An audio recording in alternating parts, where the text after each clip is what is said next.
De duas uma, ou essa mãe está mentindo, ou ela não conhecia o filho que ela tem. E eu vou provar isso aqui para vocês. Ouçam essa reportagem aqui, ó.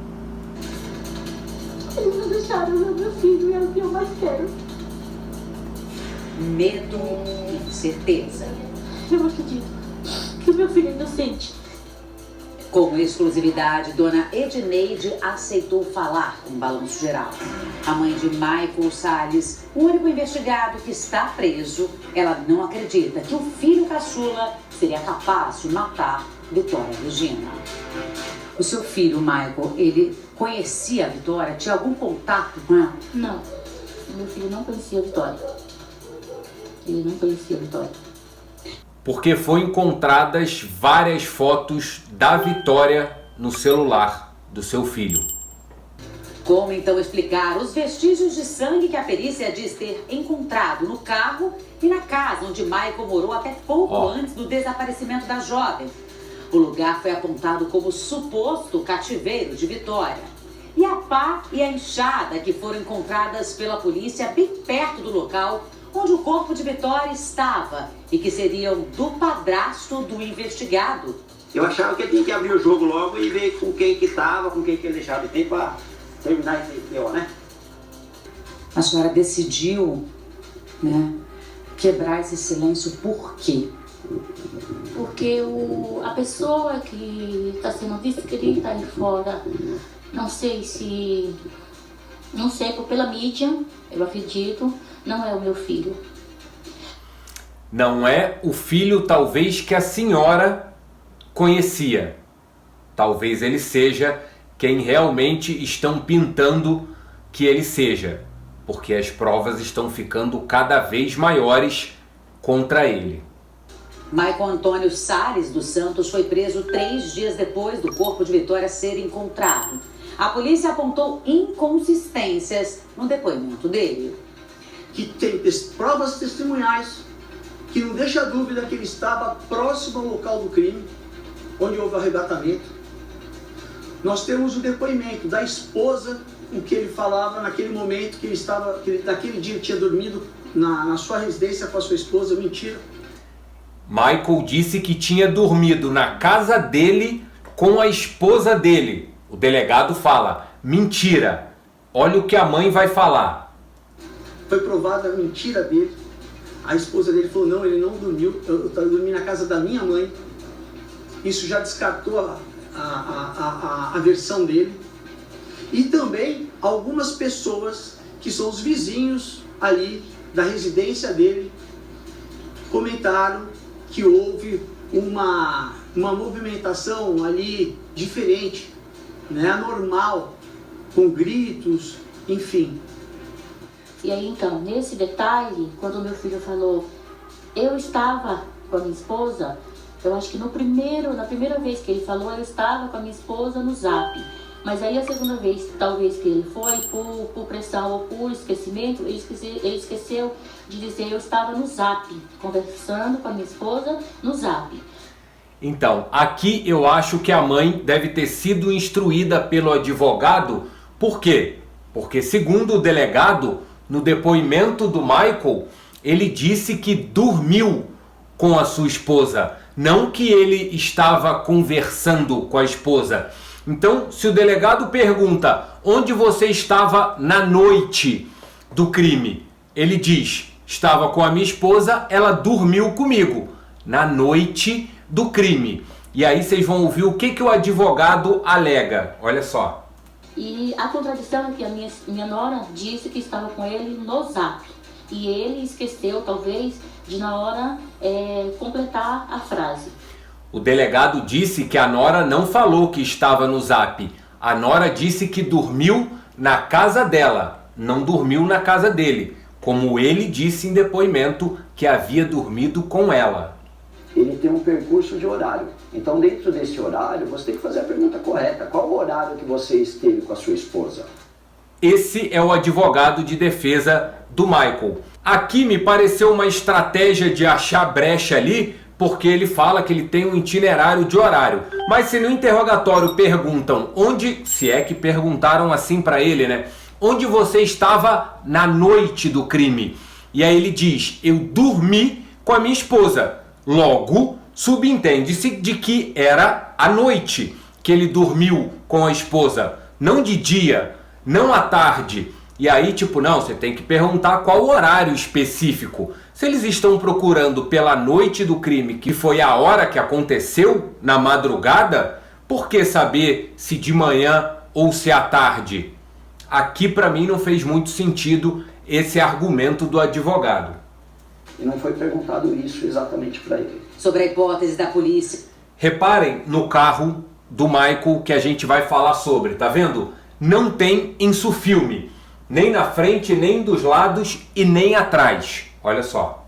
Do carro de Michael ter sido visto no mesmo lugar onde Vitória estava, justamente no dia do desaparecimento, a mãe duvida e questiona.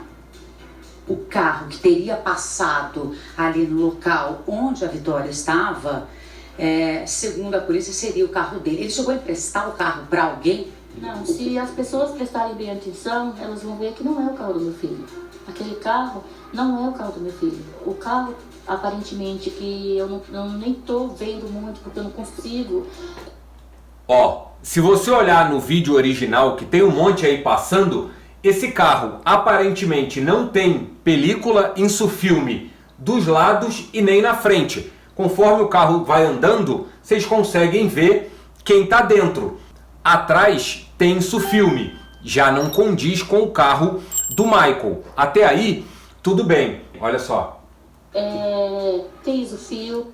Tá vendo como aqui é bem escuro e a lateral é clara? Se tivesse insufilme do outro lado, poderia dizer que esse vidro escureceu por conta do outro lado. Mas, como eu mostrei, o carro do Michael não tem insufilme em nenhum dos vidros. Vocês vão ver o vidro traseiro que vai aparecer aqui. Nem parece um carro prata. Realmente não parece um carro prata, por essa câmera de segurança. Não é, e aquele horário não teria dado tempo meu filho sair daqui e ir até lá, sabe, fazer todo aquele retorno para passar ali.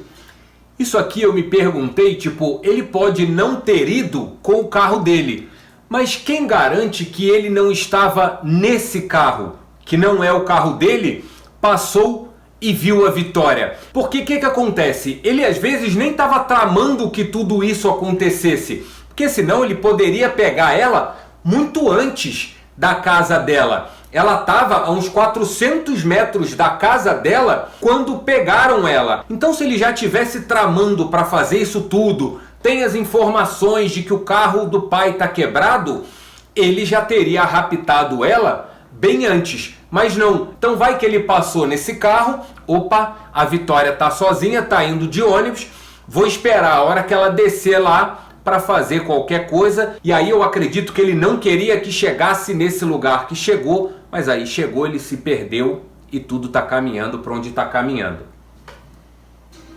Edneide, o carro do Michael não tem insufilme. Tá vendo? Não tem insufilme atrás. Dá pra ver, inclusive o banco de trás aqui, E na filmagem pela câmera de segurança, esse vidro é muito escuro e o carro parece ser muito mais claro. Mas como é uma câmera de segurança, fica essa dúvida no ar aí. Tanto não parece ser o carro dele, porque olha as rodas como são pretas. A roda do carro dele não é preta assim, Tá vendo? A roda do carro dele é prata também.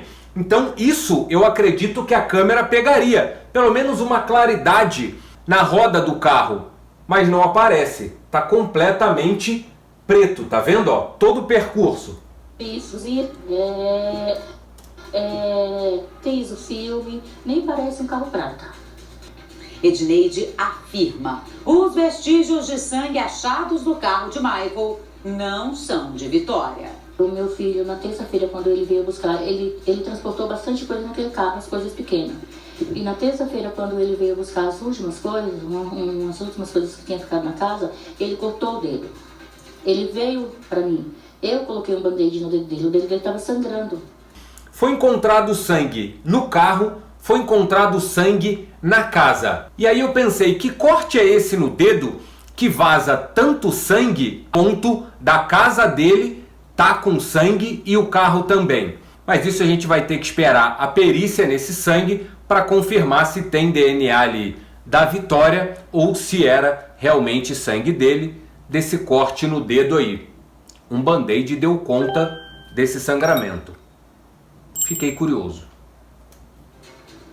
Edneide negou que Dona Edna tenha sido cuidadora de Michael. Edna é a mulher de 65 anos que foi encontrada morta na mesma região onde o corpo de Vitória foi localizado. Quem assistiu meu vídeo de ontem já sabe o que eu penso sobre a Dona Edna, né? Se você não assistiu, assiste lá que você vai entender. Eu acho que estão deixando ela de lado e eu acredito que ela seja uma das principais envolvidas nisso. Assiste lá. A polícia não descarta que os dois casos estejam interligados. Ela foi cuidadora da minha sogra, que já faleceu há 6 meses, durante um período de 4 ou 5 meses. Não, o meu filho não tinha ligação nenhuma com a Dona Edna. Assim, para dizer, o meu filho conhecia a Dona Edna. A polícia disse que encontrou uma pesquisa no celular de Michael sobre como limpar a cena de um crime. E aí, dona mãe do Michael, a pesquisa no celular do teu filho, qual é a justificativa? As fotos da Vitória no celular do teu filho, qual é a justificativa? E essa pesquisa sobre como limpar a cena de um crime? Para agravar ainda mais a situação dele, ferramentas que são do padrasto foram encontradas perto do local onde o corpo de Vitória foi achado.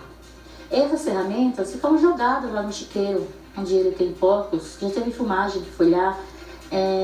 Só que isso não quer dizer que tenha sido o meu filho que tinha pego. Porque ali onde é o chiqueiro, todo mundo entra. Até o momento, é tudo suposições. Nós não temos nada concreto. E eu preciso até reforçar aqui para você, a geolocalização do celular do Michael, em nenhum momento deu próximo à geolocalização do celular da vítima, que é a Vitória. E aí eu fiquei curioso com isso. Eles vão conectar ali, tipo, por onde o Michael passou e por onde a Vitória passou, para ver se eles estiveram próximos naquele horário. O advogado diz que isso não existe. Só que o delegado diz isso aqui, ó. Que tem provas testemunhais que não deixa dúvida que ele estava próximo ao local do crime, onde houve o arrebatamento. Provas testemunhais. Será que foram só pessoas que testemunharam e no celular não encontra-se isso?